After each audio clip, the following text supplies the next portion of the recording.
Pesawat luar angkasa Cina dilaporkan telah berhasil memasuki orbit planet Mars pada Rabu 10 Februari lalu. Kemudian pesawat tersebut dilaporkan juga telah mendarat di permukaan Mars pada Sabtu 15 Mei 2021 hari ini. Pesawat itu direncanakan setelah mendarat akan mencari tanda kehidupan di planet Mars. Jika dibandingkan dengan Perseverance milik NASA, maka penjelajahan Cina yang bernama Zhurong dengan 6 instrumen sains termasuk kamera topografi resolusi tinggi yang masuk dalam misi Tianwen-1 menjadi sebuah langkah yang berani dari Cina. Hal itu mengingat Amerika Serikat telah melakukan penelitian terhadap Mars selama 50 tahun terakhir, bahkan pertama kali mendaratkan pesawat tanpa awak pada tahun 1976 dalam misi Titan. Amerika Serikat selama ini disebut sebagai pemimpin global dalam penjelajahan antariksa, namun Cina menyusul dengan berbagai misi yang ternyata berhasil sampai ke orbit Mars. Bahkan kini di program luar angkasa lebih dari 40 tahun terakhir.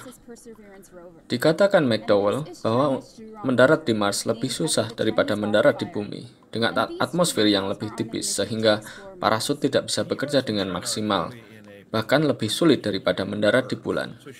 Selain menggunakan parasut dan pendorong roket untuk memperlambat pendaratan, maka mereka harus mencari tempat yang memaksimalkan peluang untuk suksesnya misi.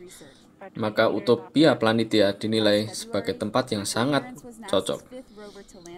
Utopia Planitia adalah sebuah cekungan di belahan Mars Utara, di mana NASA mendaratkan Mars Lander kedua bernama Viking 2 pada tahun 1976. Di sana tidak banyak gunung besar atau ngarai besar yang membahayakan misi. Bentang alam Mars yang merupakan campuran kawah dan pegunungan yang bergulung-gulung berupa perbukitan adalah area pendaratan yang sangat sulit dibandingkan dengan Utopia Planitia. Menurut riwayatnya, NASA Perseverance dilengkapi dengan lebih banyak sistem canggih untuk mendarat yang disebut Sky Crane yang melakukan sebuah manuver untuk melayang di atas tanah sebelum akhirnya menjatuhkan misinya ke daratan Mars. Diperkirakan teknologi yang ada di kendaraan Zhurong sama dengan apa yang ada di Perseverance dan juga di Spirit digabungkan menjadi satu.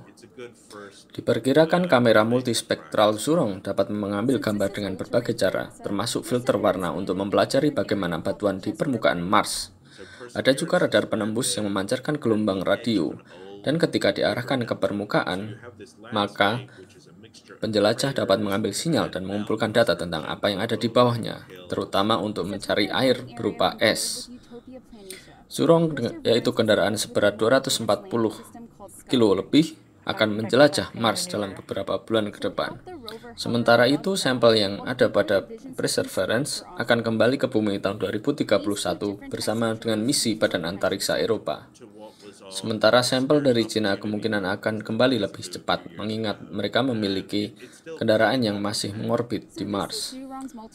Keuntungan yang dimiliki Cina dalam program ruang angkasa kemungkinan besar didukung oleh sistem ekonomi dan sistem pemerintahan komunis, di mana lebih dari 20 tahun sistem politik lumayan stabil dibandingkan Amerika Serikat, sehingga mengambil keputusan jangka panjang seperti misi antariksa bisa dilakukan Cina dengan lebih mudah dan tidak adanya pemilihan selama beberapa tahun seperti 5 tahun berkala yang dilakukan di Amerika Serikat. Seperti kita ketahui bahwa anggaran tahunan NASA belum mencapai puncaknya sejak tahun 1960-an.